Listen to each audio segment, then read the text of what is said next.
Oh, I'm out of lemonade.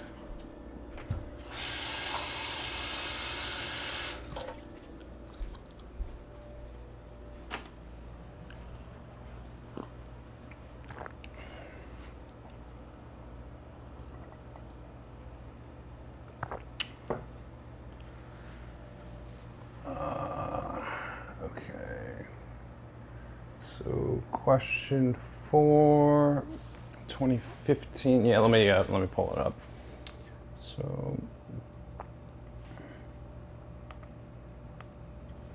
4, 2015. 1A, 2012. And then, can you explain, after using Amperes Law, then we have the magnetic field in the theta hat direction, how do you convert the magnetic field to being in or out of the page using the right-hand rule? Okay, all right. So we'll just go through these one by one. So the first question was question 4 from 2015. So let me just get that open.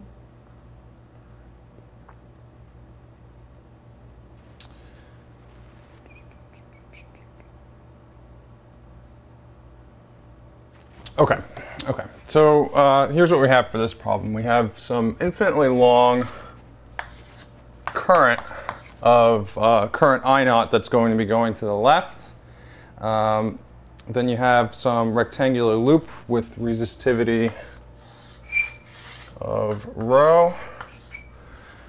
And it has some cross-sectional area of A. So that's the cross-sectional area of the loop itself. Or the wires that form the loop. Dimensions H and W, so this is H, this is W, and this is originally a distance P away from the wire. And so what we want to do is we want to find the current that flows through the loop if this is going to be moving away with some constant velocity v. Okay, so the first thing that we can do, we know that we're going to need to find what the current is that flows around this loop, and so in order to do that we're going to be using Faraday's law. So the integral of E dot dl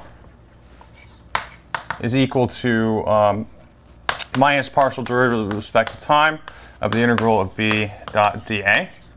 And so looking at this, we realize that in order to find the current that's going to flow around this, we're going to need the magnetic field. So the first thing we really need to do is to find what the magnetic field is that's produced by this really long wire that's at the top here. And so that's to say that the integral of b dot dl is going to be equal to mu naught times I in. This is just Amperes law, and so we're going to apply Amperes law to find what the current is that, to find what the magnetic field is that flows through the loop. Okay, so in order to do that, what we're going to say is that we have some Amperian loops that we can draw like this. These have some radius of r, and so the integral of b dot dl is going to end up being b times 2 pi r, which is going to be equal to mu naught times I in. And so we can solve for this magnetic field, and that's to say that B is going to be equal to mu naught times I naught divided by 2 pi r. Okay. Now this is a vector, and so we need to figure out what the direction is that this magnetic field points. And in order to do that, first right-hand rule that we're going to use for this problem is to show that the magnetic field is going to point out down here, because we can take our thumb of our right hand, point it in the direction of the current, and then our fingers are going to wrap around in the direction of the magnetic field. And so when we do that, below here you can see my fingers are pointing out. And so that says that in the region where the loop is, the magnetic field is going to be pointing out. Okay. So that's the first thing that we need to do. Now that we have this magnetic field, what we want to do is we want to evaluate Faraday's law. And so in order to do that, the first thing that I'm going to do is I'm going to say that because B is out here, I'm going to choose dA also to point out. And if dA points out, this is the next right-hand rule that we're going to have. So if dA points out, thumb in the direction of dA, curl in this direction, and that tells me that my dL is going to go around like this. And I'm also going to say that's the direction of my current. So now that I've labeled these things, we can take the circle with an X. Oh, sorry. Yeah, I don't know what I'm doing. Yeah, this should point out. Circle with X is in. Sorry about that. And I've already frozen. Great.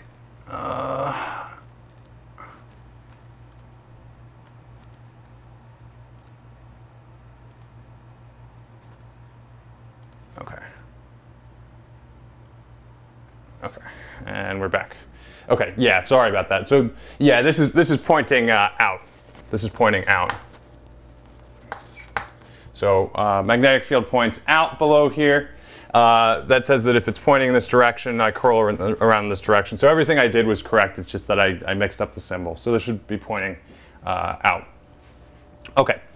So now that we have that, what we can do is we can evaluate the right-hand side of Faraday's law. So the integral, or negative partial derivative with respect to time of the integral of b dot dA is just going to be equal to the integral of b times dA, negative partial derivative on the outside, because my dA and my b are in the same direction.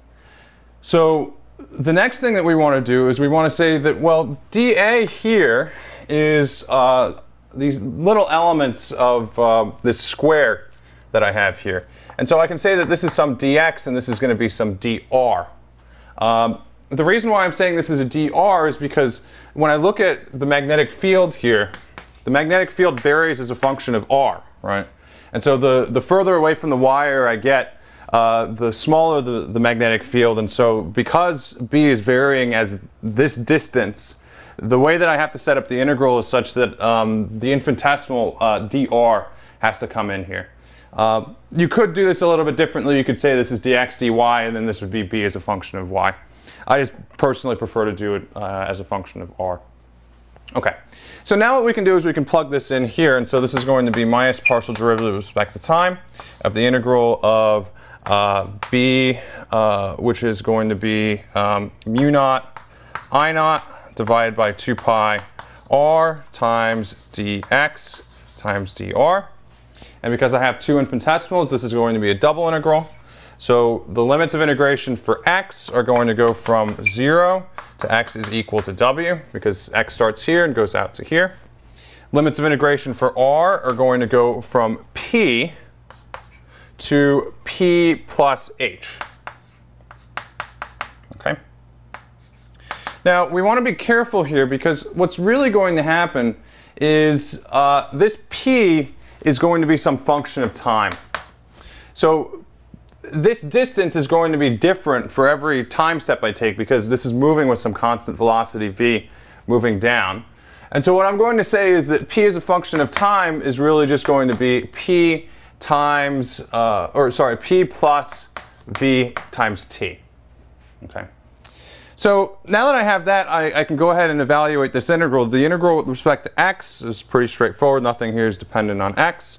So this is going to give me a minus partial derivative with respect to time of mu naught I naught times w divided by 2 pi times, now I have a dr over r integrated from p to p plus h. And so that's going to give me a natural log of p plus h, so p of t plus h divided by p of t. And what's actually a little bit more convenient is to not combine this, so I'm going to leave it uncombined. So this is going to be p of t plus h minus ln p of t, and then brackets. Okay. So now what I need to do is I need to take a time derivative of this. And so when I do that, the natural log has this property for its derivative such that the derivative, let's say the derivative with respect to x of the natural log of f of x is going to be equal to f prime of x divided by f of x. And so when I take this derivative here, dp dt is just going to be equal to v. And so what this is going to give me is this is going to be, this is equal to minus mu naught I naught w divided by 2 pi times v divided by, I'll plug in what p is here, so this is going to be p plus vt plus h minus v divided by p plus vt. Okay, and then that's what the right hand side is. Now to find what the current is, all I need to do is say that this is going to be equal to the current times the resistance. I have to actually find the resistance here because we're told the resistivity and not the resistance. And so the resistance is going to be rho times the total length of this wire, which is going to be 2 times h plus w divided by the cross-sectional area, which is A. And so what we see the final answer is going to be is I, as a function of time, is going to be equal to minus mu naught I naught w divided by 2 pi. We have an A in the numerator, a rho times 2h plus w in the denominator. And then I'm starting to run out of room here. But this is going to be times v divided by p plus vt plus h minus v divided by p plus vt. Okay, and then this is our final answer. Okay. Now we can apply Lenz's law to check to see if this makes sense. And so what this says is, well, it's a little bit tricky here because this is v times t. This is going to be a larger denominator than this. So you actually have an additional negative sign here. So really what I could do is I could bring this negative sign in over here. And then this is a positive quantity because this is a smaller quantity than this is. And so the current actually does go around in this direction. And so is that consistent with our expectations? Well, if I'm moving this loop away from the long wire up here, and the magnetic field varies with x, the further away I get, the less magnetic field that I have going through it, which is going to be a decrease in the magnetic flux. And so the current's going to go in a direction so that it opposes that change, which is going to give you a direction of the induced magnetic field that's the same as the original magnetic field. And so this is consistent with Lenz's law. Okay. I'll let you guys take a look at this for a little bit and see if you have any questions before I move on to the next one. And then what was the second question? Can you explain, after using Amperes law and we have our magnetic field in the theta hat direction, how you convert to magnetic field being in or out? Yeah, I think I explained that, Rachel. It's because you take your thumb in the direction of the current, curl in the direction of the magnetic field. This one's going to be pointing out where the loop is. Okay. Okay. So the next one, question 1a. Would we expect it to evaluate that time derivative? No. I don't have any. I didn't put any questions that have a derivative of a natural log, so you don't have to worry about that. And I think this is a situation where if this was a question that I would ask, I would give you a hint, and I would say that this is. I would explicitly tell you that this is. It's a physics class, not a calculus class, so I don't expect you to remember these things. It's more important to set it up than evaluate it. Okay. Could I explain the resistance again very briefly? Yeah, so the way that I found the resistance was to say that in general, if the resistance is, well, Well, in general, you can say is that dr is equal to rho dl over A. And in the case of current that's going to flow left to right and not radially outward, this says that R is going to be equal to rho times L. So the total resistance is going to be equal to the resistivity times the total length that the current flows through, divided by the cross-sectional area of the loop of wire. And so that's what I have here. So this is just resistivity, this is the total length, and then this is the cross-sectional area. Again, I probably wouldn't ask you something like this because it's something that, I mean, I already know what I'm going to ask. I printed the exam on Friday, but there's not something like this on the exam because this is really something more from the last exam. But I might ask something like this on the final exam when it's cumulative. Will we need to explain Lenz's law on the exam? Yes. Yeah. So you'll need to be able to explain Lenz's law to justify your answer for Faraday's law. Okay. Anything else from this? Yeah, Emily, I'll do that one after I do the next one. I think I'm caught up. So the next question was question 1A on 2012. Okay, so this is a question where you're using Amperes law, but you can't really say that the magnetic field is theta hat, in the theta hat direction. You have to evaluate it explicitly because it asks you what the magnetic field is at a point.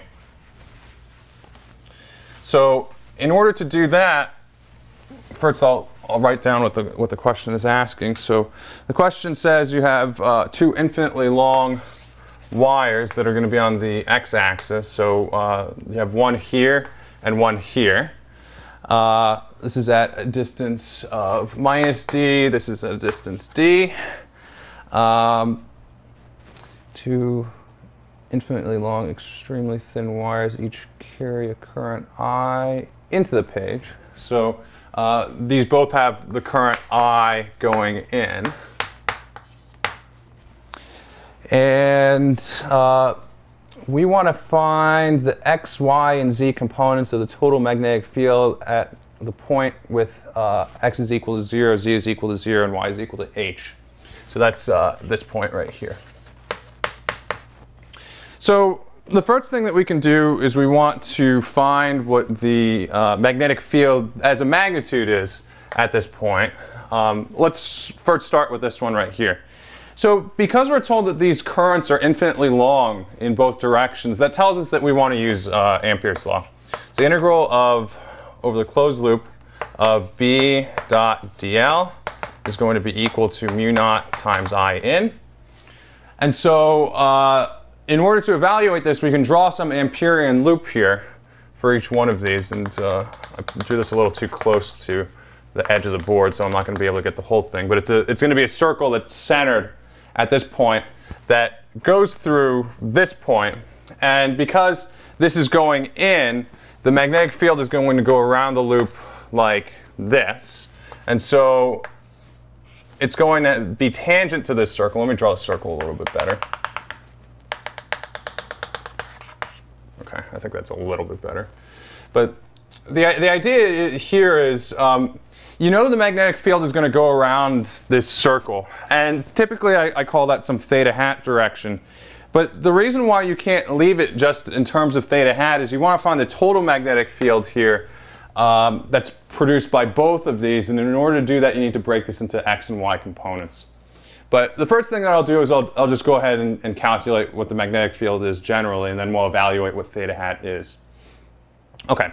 So, like I said, this is a problem with Faraday's law, with Amperes law, and so the left-hand side right here is just going to be b 2 pi r is equal to mu naught times I in, where I in is just going to be this lowercase I. Then we can say that b vector is going to be equal to mu naught I divided by 2 pi r times our theta hat. But like I said, I can't just leave this in terms of theta hat. I need to say what theta hat is in terms of x and y components. And so in order to do that, what I'm going to do is I'm going to just define some angle here. Call this angle theta.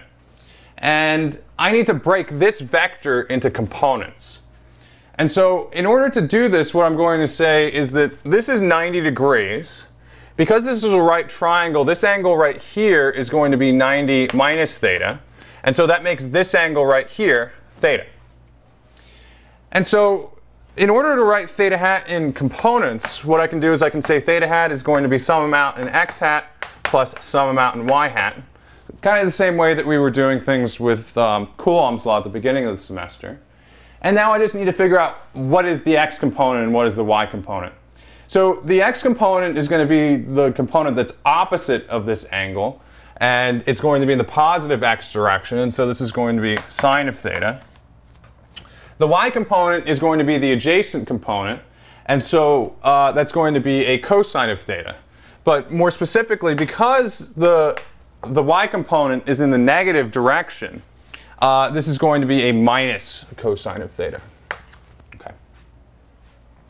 So now what we want to do, because you're not told what theta is in the problem, you can't just leave it like this. So what we need to do is we need to write sine and cosine of theta in terms of the sides of the triangle that we have here. So this is the length d. This is the height h. This is a radius r. And so this is going to be r is equal to square root d squared plus h squared. Sine of theta is going to be the opposite, which is h divided by r. And so this is going to be h divided by the square root of d squared plus h squared times x hat. Minus the cosine is going to be the adjacent, which is d, divided by the hypotenuse r. And so this is going to be d divided by square root d squared plus h squared. Okay? So now we have this, then call this one b1. So b1 is going to be equal to, now I have a factor of r and a factor of r here. I'm just going to collect those together. So this is going to be mu naught I divided by 2 pi times d squared plus h squared times h x hat minus d y hat. So this is the magnetic field from current 1. So we need to find the total magnetic field here, and so that means we have to find the magnetic field also that's produced by this one. And so I'm actually going to draw this over here because this diagram is getting a little bit cluttered. So this is the distance d. This is the distance r. This is h. The magnetic field here is going to go around in a circle like this. And the direction for theta hat is going to look like this. Okay. So same thing I did last time. I'm going to define this angle here to be theta. And then what I'm going to do is I'm going to say that this is going to be 90 minus theta. This is a right angle, so this is 90. And so the whole thing is 180. And so in order for that to be true, then this angle right here has to be theta. Okay. So, well, this is just unfortunate, but we saw what this is. I'll write it again up here. So this is going to be equal to h over r x hat minus d over r y hat. Okay. So now we were able to find this angle theta. So the second magnetic field, actually, it has the same magnitude because it's the same distance away. It's the same current, right? R is still going to be equal to the square root of d squared plus h squared. But the difference is here, when I do b2, b vector 2, and let's call this a theta hat 1, this is going to be mu naught I divided by 2 pi d squared, or let's leave this as an r, theta hat 2. So theta hat 2 is going to be the sine of theta times x hat plus the cosine of theta times y hat. Okay? And so we already figured out what sine and cosine of theta are, so we can just plug this in. And so this says that this is going to be mu naught I divided by 2 pi d squared plus h squared times h x hat plus d times y hat. And so what we see is when we add this together, when I do b vector 1 plus b vector 2, the y components are going to cancel because this one's negative and this one's positive, and then the x components are just going to add. And so what I see in the end is that this is going to be equal to mu naught I h divided by pi d squared plus h squared times x hat. Okay? And then that's the answer. Okay. Okay, Emily asked for problem number 1 from 2016. Ryan asked 2009. Is the negative cos from the direction? So why we're choosing it to go down? What happens to the r for theta in B1? Never mind on the minus cos. What happens to the r for the theta in B1? So it's there, but what I did was I collected them together. So this is really an r squared now, because you see how you have a factor of r here and a factor of r here. And so I just did some algebra because I was lazy. I didn't want to write d squared plus h squared to the 1/2 2 times. So I just factored it out of this term and I put both of them here. And that's what I did. And I was a little bit quick with the algebra here too. So there was a factor of 2 that I got out when I added the x components together, and I canceled the 2 in the denominator. Okay. So I think that's it for questions on this one. So I'll give you guys a little bit of time to look at this while I'm looking up the next question.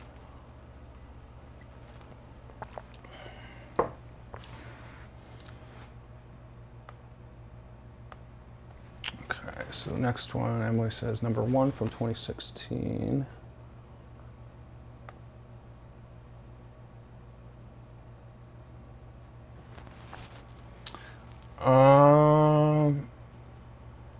So I'll do the second part of this one, but I'm not going to do the first part because the first part is actually exactly the same as what I did here. So for the question that Emily asked, this was problem number 1 from 2016. Basically, it's the same exact thing, only instead of having really thin wires, these are wires that have some thickness to them. But when you find, and in that problem they call this point 1, when you find the magnetic field at this point, it's actually using exactly the same process as what I just did here.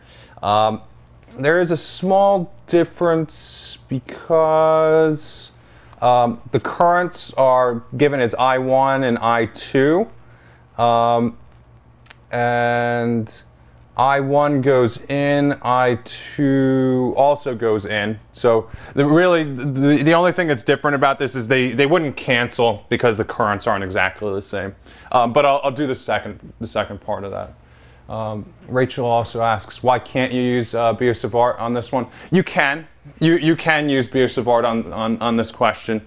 In fact, any question that you would use Amperes Law, you can use Biot-Savart. It's just more complicated. So with Biot-Savart, we talk about how we could find, if I have some rectangle like this, we can talk about how we can find what the magnetic field is produced by each side of this. And that's just really saying that if this has some length of a, then I'm going to integrate this from minus a over 2 to a over 2 when you set up the Biot-Savart law for this. Well, for infinitely long cases, you would change your limits of integration to go from negative infinity to positive infinity. And you could do that calculation like that, but like I said, it's simpler to do this with Amperes Law, and so if you have the right type of symmetry, you want to use Amperes Law if you can. Okay, but back to this question. So the second part of this question says, instead of trying to find what the magnetic field is at the point that's along the y-axis, it asks you to find what the magnetic field is at a point on the x-axis that's actually inside of one of these wires. So this is the way the setup looks for this. So this is some distance, I think this was S. Yeah, so these are some distance S. The center of these is a distance S away from the origin. This has some radius of D. This one also has a radius of D. And what we want to do is we want to find what the magnetic field is at this point. That's a distance D over 2 from the center of this wire. Okay. So in order to do this, what we're going to need to do is we're going to need to calculate what the magnetic field is from each of these wires and then just add them together at this point. So we know that this has some current I1 that points in, and this has some current I2 that points in, I believe. Let me see. Left has a current I1 flowing out. This one's pointing out, sorry. This one's pointing out. Okay. So in order to do this, we're just going to apply Amperes law. So the integral of B dot dl is equal to mu naught times I in.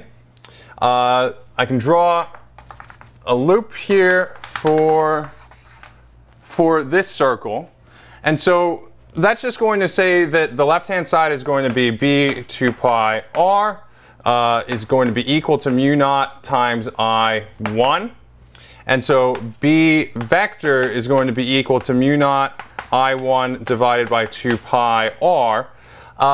But now r here is going to be a distance s, 2s plus d over 2, right? Because that's this distance here. So this is a distance 2s plus d over 2. So this is evaluated at r is equal to 2s plus d over 2. And because this current is going in, this is going to have a magnetic field that goes around the circle like this. And at this point, this just points vertically down in the y direction. So this is a minus y hat. So this says that minus y hat. So this says that B1 is going to be equal to mu naught I1 divided by 2 pi times 2s plus d divided by 2 times minus y hat. Okay? Now, to find what the magnetic field is from the second one, we have to be careful because the Amperian loop that we have in this case, hold on. Did I do something funny? This one's pointing up, sorry, this points up because I'm mixing up my into and out of the page. So this is pointing out of the page, and so the magnetic field is going to curl in this direction. So it's going that way. Sorry about that. Yeah. So this is going to be a plus y hat. Okay. Now this one does point into the page, and so this loop goes around like this, and this one's going to have some component that points in the minus y direction. But the first thing that we need to do is here we need to figure out how much of the current is actually going through this circle, okay? So we remember that from the right-hand side of Amperes law, I in is going to be equal to the integral of j dot dA, right?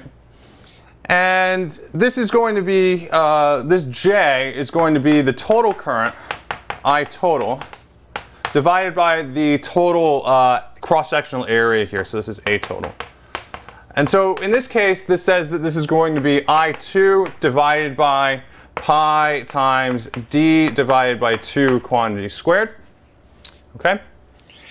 And then in order to find I in, what we want to say is I in is going to be equal to the integral from 0 to d divided by 2, right? Because this Amperian loop goes up to the distance d over 2, times of I2 divided by pi d divided by 2 squared times 2 pi r dr.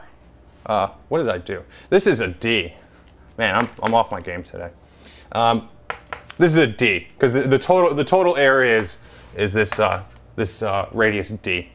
So this is a d. The limits go from 0 to d divided by 2. Okay, so when we do this, we're going to get, this is going to be I2 divided by pi d squared times pi d divided by 2 squared.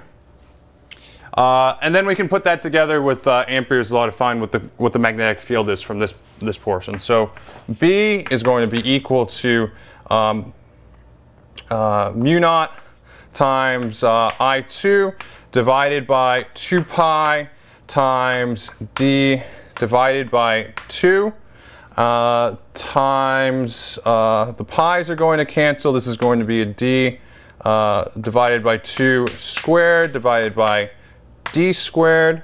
One factor of D over 2 is going to cancel. That gives me a factor of 4 in the denominator.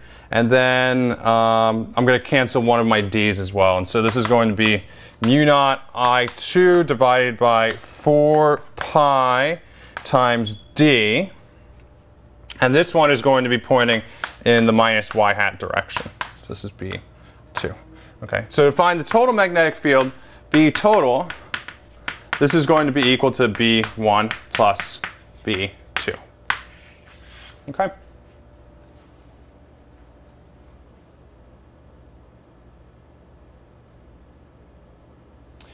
So Rachel, to go back to the last question, the reason why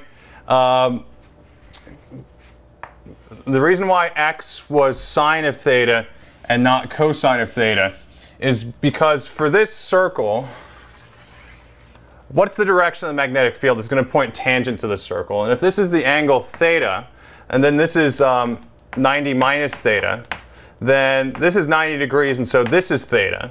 And so the x component right here is going to be opposite of the angle, so that makes this a sine of theta. And the y component is going to be adjacent, but it's also in a negative direction, so this is minus cosine of theta, y hat. Okay, so that's theta hat is equal to that. So that's why the x component was a sine, the y component was a cosine for the last problem. Okay, so that was number 1 from 2016. The next question is 2009, question 2, part B. It's 2009. Oop, that's a syllabus.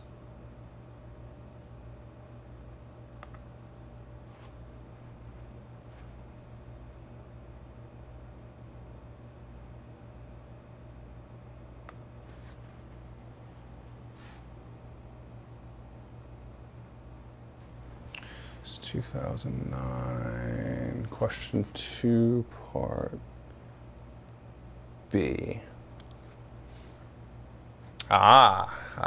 Okay. This is an interesting one. Uh-oh, is this wet? Let this get wet.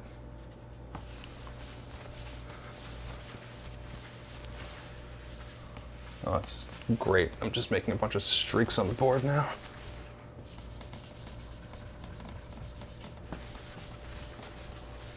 I'll just have to deal with that, I guess. Okay, so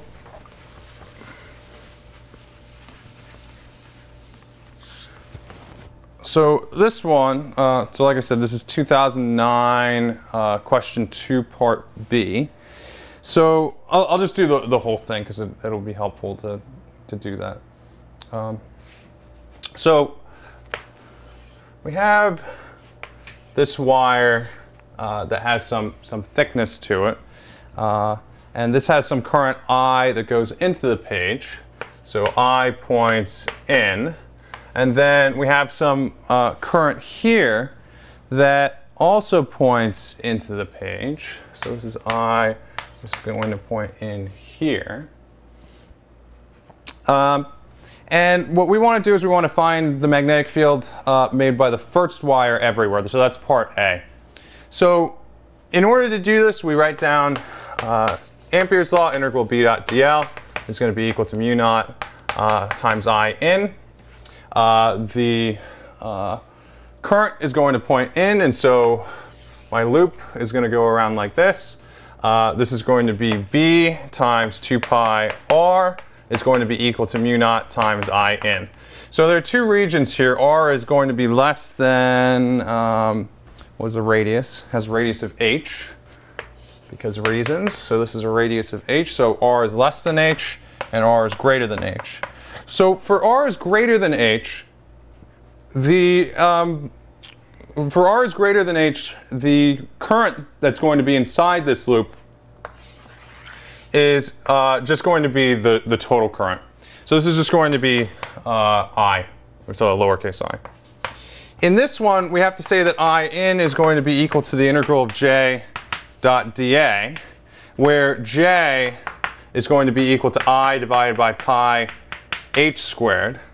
And so this is going to be the integral of I divided by pi h squared times 2 pi r dr integrated from 0 to r, right? Because this is a radius of r. It's not the whole current. It's just the current that goes up to r. And so this says that this is going to be equal to I times r squared divided by h squared. And so what we can do is we can solve for the magnetic field in this region. And when we do that, we see that it's going to be B is going to be equal to, this is going to be mu naught I divided by, mu naught I times r divided by 2 pi h squared. And we'll say that's in a theta hat direction. In the region where r is greater than h, we get a familiar result. This is B is going to be equal to mu naught I divided by 2 pi r, again in this theta hat direction. Okay. Now the second part of the question asks, find all of the points where the magnetic field will be 0. And so there's one fairly intuitive choice and then one that's not quite so intuitive. The intuitive choice is somewhere directly in between these wires, right? Because if these have the same current, this one has a magnetic field that goes around like this. This one has a magnetic field that goes around like this. This one has a component that points down. This one has a component that points up. They have the same current, and so the distance that is in between them where the magnetic fields are going to cancel is going to be a distance of W divided by 2. Okay, so that's the first point. Sorry, did I miss somebody's question? Okay, I'll go back. I'll go back after this one. So that's the first point. The second point's not so obvious because what's going to happen is this this current. This produces a magnetic field that goes around like this. This one produces a magnetic field that goes around like this. But there's also a point on the inside where the magnetic fields will cancel. And the way that you can see that is to think about it like this. So for points that are between this radius and this radius, this current is going to win for which one produces the magnetic field that's going to cancel the other one, or that's going to be larger than the other one, right? So if I'm right here, this loop on the left, the current on the left is going to produce a larger magnetic field than the one that's over here, right? And then if I move out here, then there's a point where they're going to cancel. But then we can think about what's going to happen in the middle. So what's going to happen exactly at the center of this one? There is no magnetic field that's produced by the current that goes through the circular wire here at this point, right? Because it's linear, and so if I plug in r is equal to 0 here, there's no magnetic field that's produced by that wire. And so this one would actually win here. And so somewhere between these 2 points, there's a point where it's balanced in such a way that they're going to cancel each other. And so in order to see how that's going to work, what we can say is that b vector 1 plus b vector 2 is going to be equal to 0.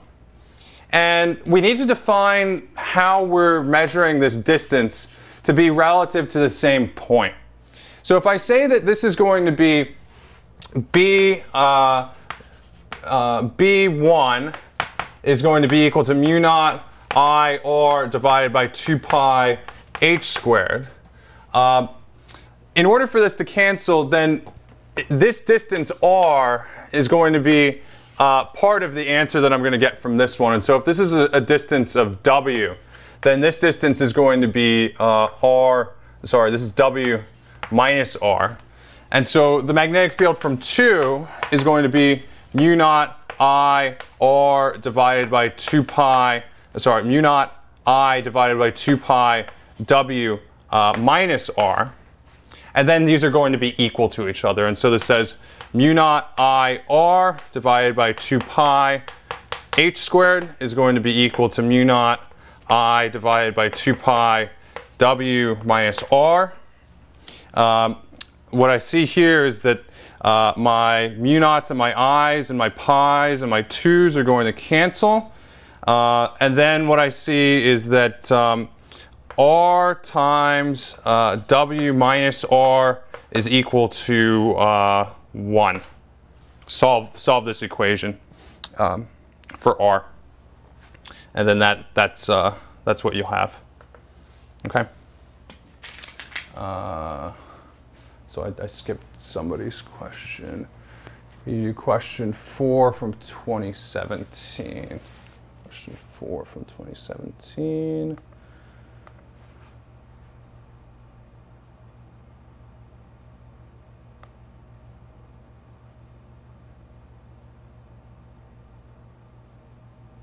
Okay. This is Faraday's law question. Good, because we haven't done any.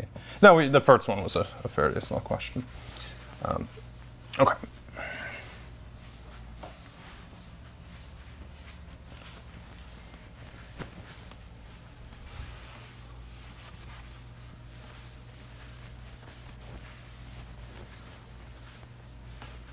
All right. So this one has some loop of wire that is oriented like this. Now, it's not drawn great, but this is really what it means. So this is in the x, y plane. And if this is the z direction, this is the direction of the magnetic field. So B vector is going to be equal to B0 times z hat is really what it's saying here. So it says that the loop is going to expand so that the area is given by A as a function of time is going to be equal to A0 times 1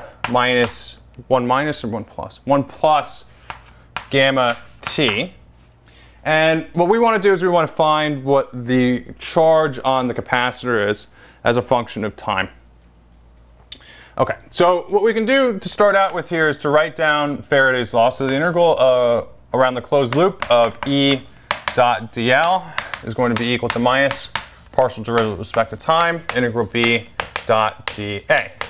And so the first thing that I always like to do is to choose a direction for dA so that the dot product is going to be positive. And so this says then that the right-hand side is going to become minus partial derivative with respect to time times the integral of B times dA, because the cosine of the angle between these is 1. Now what we can do is we can see that the magnetic field is just going to be a constant. So I can pull that outside of the integral. So this is going to be equal to minus partial derivative with respect to time, B0 integral dA. And we know, because we've seen lots of integrals like this, if I have the integral of d something, I just get what that something is. And so this is just going to be minus partial derivative with respect to time. B0 times A is a function of time, which is A0, 1 minus 1 plus gamma t. Okay. Now, when I take this time derivative with a negative sign, this is going to give me a minus B0, A0 times gamma. And that's the right-hand side. Now I just need to evaluate the left-hand side. And so what I'm going to do is I'm going to say that this is going to be some plus q, this is some minus q. Because dA points up, dl goes around the circle like this. So that's the direction of my loop.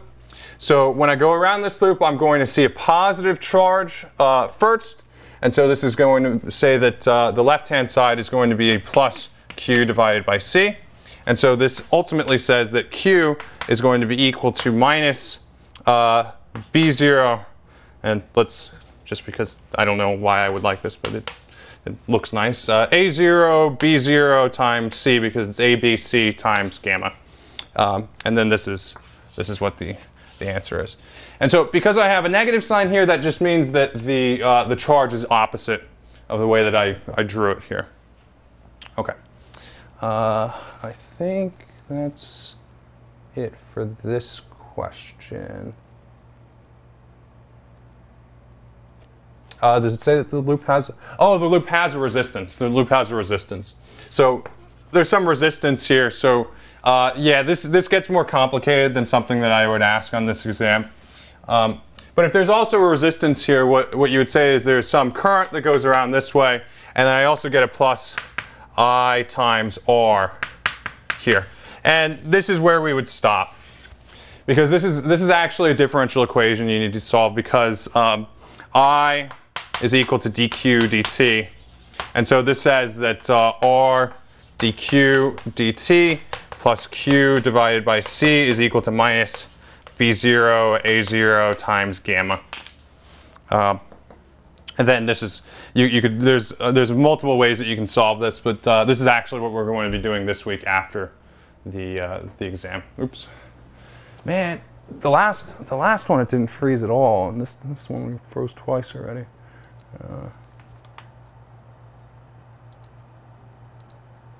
I don't know what the deal is.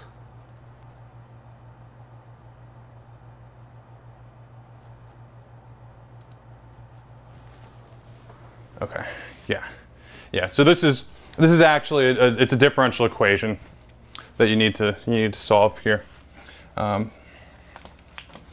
This is gamma, and yeah, the c is still over here. Okay, did I miss anybody else? So let me scroll back up here. Okay, so Brian, I did Brian's question. That was 2009. Skipped red. Did red now. Pablo wants 2017 number 2. 2017 number 2. Okay, well it's convenient because I have this exam open already. Oh, I don't want to do this one. But I'll tell you why I'm not going to do it. This one's it's really hard to explain, and it's a difficult problem, not because the physics is difficult, but because the geometry is difficult. So this question asks, you have some charge that's a distance of d along the z-axis. So this is the z-axis. Basic. Never mind that this is not a right-handed coordinate system, but this is the x, this is the xy direction, and then you have this loop that's in the plane here. Now, why this ends up being difficult is because when you take this cross product between dl, because ultimately what you're doing is you're doing BS of R. dB is equal to mu naught I divided by 4 pi dl cross r hat divided by r squared. Ultimately, when you take this cross product between dl, which goes around the loop, and r hat, which points like this, you find a vector that points dl cross r hat. It's going to point like this. But for every point along here, you're going to have a different one of those vectors, and so this gets even more difficult to draw because this one's kind of like out at an angle like this. For the one that's below here, this one is the opposite direction. So this is dl cross r hat points down like this. And ultimately what you're going to see is they're going to cancel, so that the only component you're going to have is in the z direction. But the geometry is difficult for this, and I wouldn't ask something like this. So what I would say is do this if d is equal to 0. And that actually simplifies this quite a bit, because then that's going to say then that now I'm just working in the xy plane. So I'm in the xy plane. I have this particle moving up with some velocity v. The current goes around in some direction. I don't know which way it said it was. It doesn't tell you what the current is. It tells you what the force is. So the force on this is going to point into the page, which says that, why would you use a left-handed coordinate system? So this is the x direction, this is the y direction, this is the x direction. And then the force is going to point this way. And so what we want to do is we want to find what the current is. So the first thing that we can do is, if we know that this has some velocity that's going to go in the positive y direction, we can find the direction of the magnetic field by kind of reverse engineering the Lorentz force law. So F is going to be equal to QV cross B.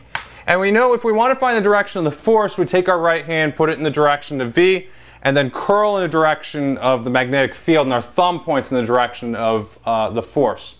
But here we don't have what the magnetic field is. We need to find what it is. But what we can do is we can say that our thumb has to be the direction of the force. So if we fix our thumb in the direction of the force and point our fingers in the direction of the velocity, our fingers are going to have to curl into the direction that B points.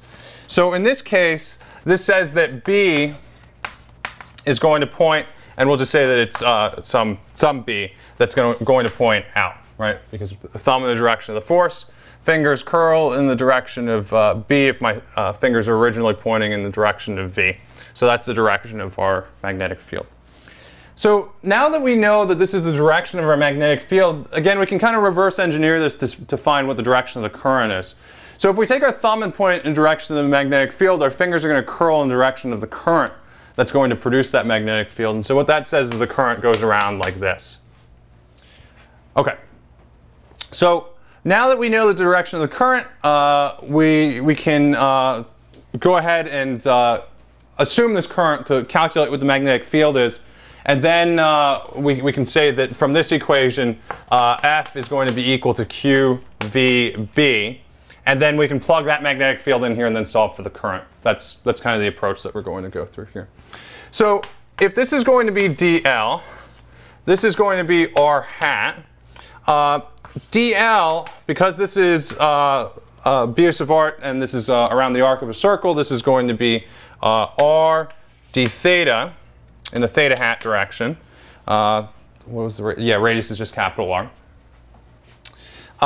And then when we do dl cross r hat, this is going to say that this is going to be the magnitude of dl times the magnitude of r hat times the sine of the angle between them. Let's call that a phi times n hat. We actually already know what the direction it should point because we found that already.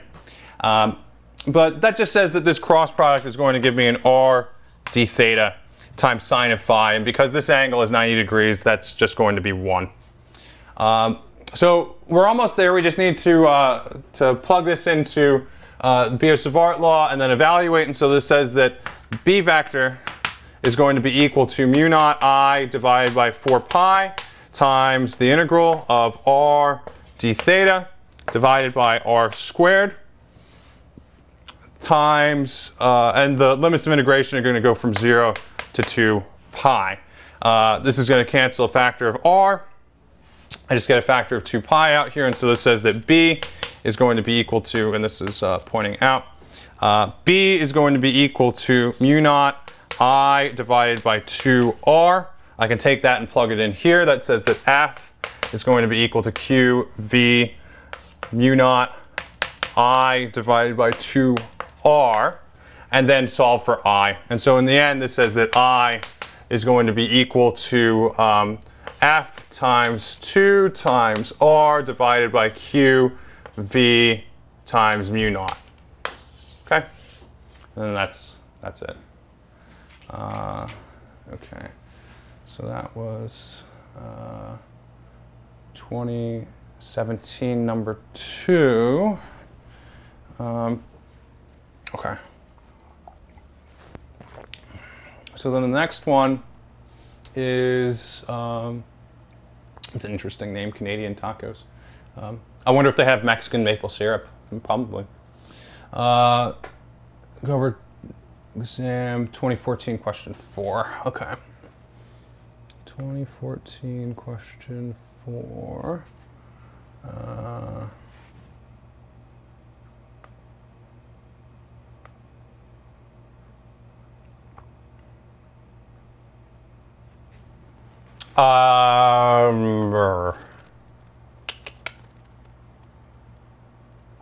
This is not one that you'd have to worry about, because this is ultimately this is an RC circuit, and it's a time dependent circuit.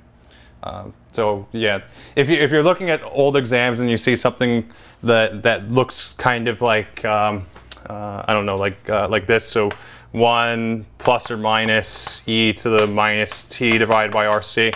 If you see anything with a term that looks like this or like this, if you see either one of these two terms in one of the answers, that's not a question that I would ask. It's a time-dependent circuit, and we haven't gotten there yet. Okay. During the exam, it will be relatively easy to know or figure out which law to use for the questions. Yeah, so something that you might have noticed with some of the previous exams is that they'll combine multiple laws in one question. Every one of the questions that I have is exclusively one law. So there's a question for Biot-Savart, there's a question for Lorentz force law, there's a question for Faraday's law, and there's a question for Amperes law. And they're all independent of each other. So it should be pretty easy to tell which law you're supposed to use. Okay. Any other questions? I'll post this this video right after this. Although it takes a while to upload, so it might be like an hour or so.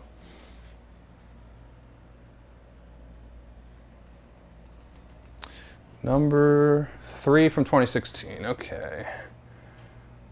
This will be the last one. So number 3 from 2016.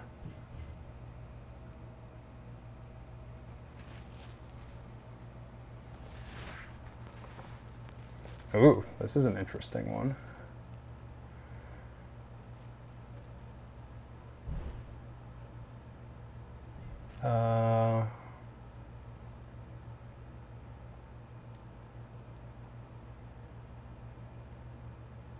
Rod has no resistance. Okay, because if this had resistance, then it would be a time-dependent circuit. So, okay, yeah, this one's interesting. I like this one. So, what you have here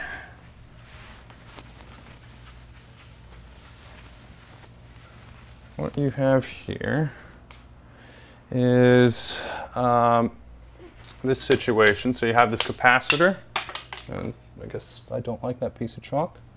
This capacitor, and then you have some rod that's on this rail, and this is going to be moving to the right with some velocity as a function of x, which is given by v of x of t is going to be equal to alpha times t. So this is going to move out like this, and then you have some current down here that goes to the right that's just constant, I0 here. And what you want to do is you want to find what the magnitude, or you want to find what the current is that goes, or you want to find what the charge on the capacitors is as a function of time. Okay, so this is a Faraday's law question that you have to use Amperes law first to find what the current is that's, what the magnetic field is that's produced by this current. And so that says the integral of B dot dl is equal to mu naught times I in. We've done 100 of these, but this goes around like that. This says that B vector is going to be equal to mu naught I divided by 2 pi r, and that's going to point out in this region. So because that points out, the next thing we want to do is apply Faraday's law. Integral E dot dl is going to be equal to negative partial derivative with respect to time, integral B dot dt A. So we'll choose dA to point out as well because the magnetic field points out. So dA points out. That says my loop is going to go around in this direction. I'm also going to say that this is just going to be a plus q. This is a minus q. Okay.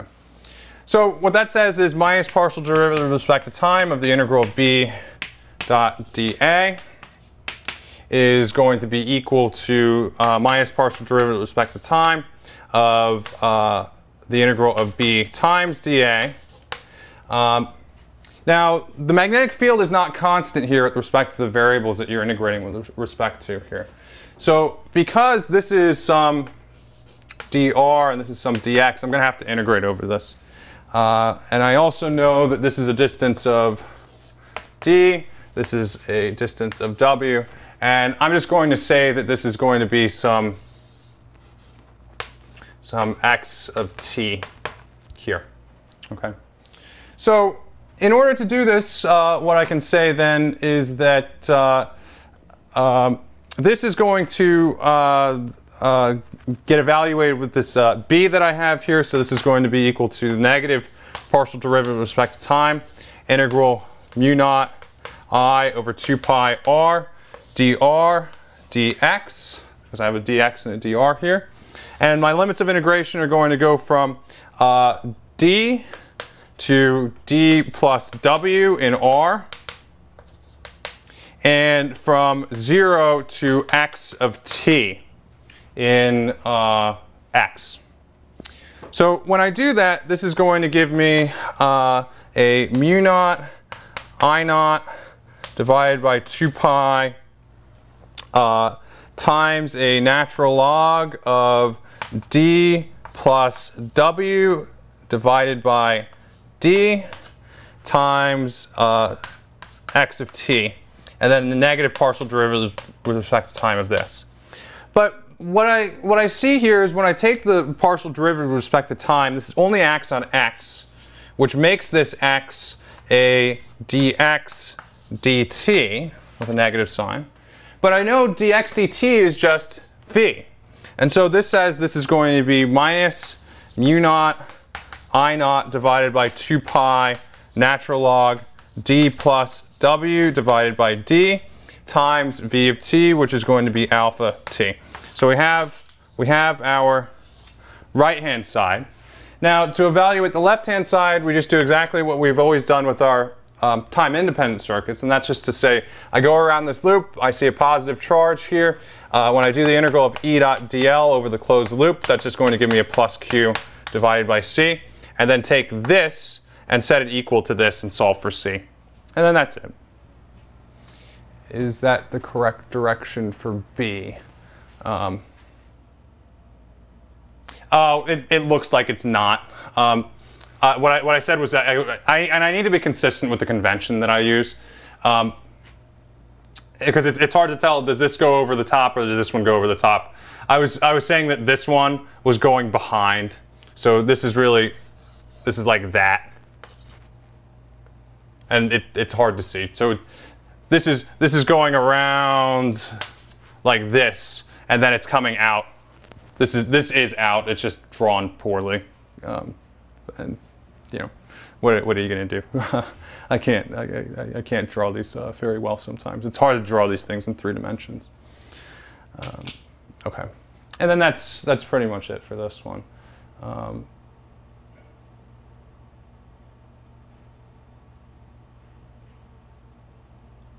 Would all questions that involve V be integrated over 2 different variables? That's a difficult question for me to answer. I would say no. Would all questions that involve V be integrated over 2 different variables? No. This one, this one happened. And this was kind of a unique question in and of itself because, the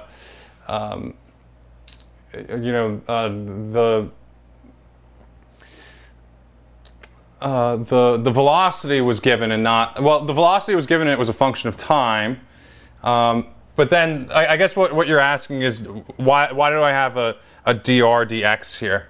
And that's because dA is for Cartesian coordinates, and it's just this little box that has a length of dr and a height of, or a length of dx and a height of dr.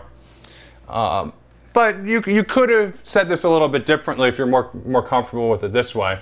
Instead of doing a little box, you can do strips. So you have strips like this, where no, you can't do the strips like that. You have to do the strips like this. You can do strips like this, where this is dr and this is x of t. So you can say that dA is equal to x of t times dr, and then you're only integrating once. Oh, I froze.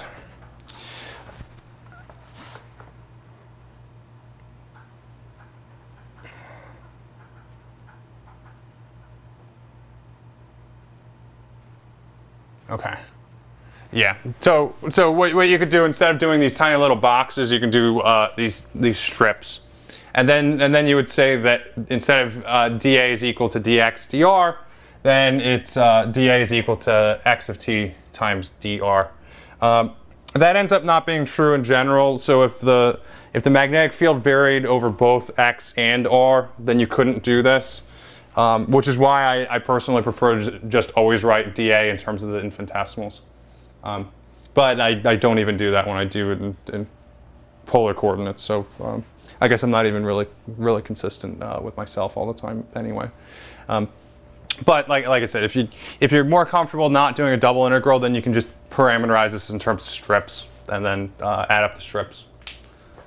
Okay, so that's going to be it. I'll post this video once it's done rendering, and then I'll have my phone on, and I'll be able to look at Slack if you guys ask questions on there. I probably won't stay up really late, but maybe within the next hour or so, if somebody asks a question, I'll be able to answer it.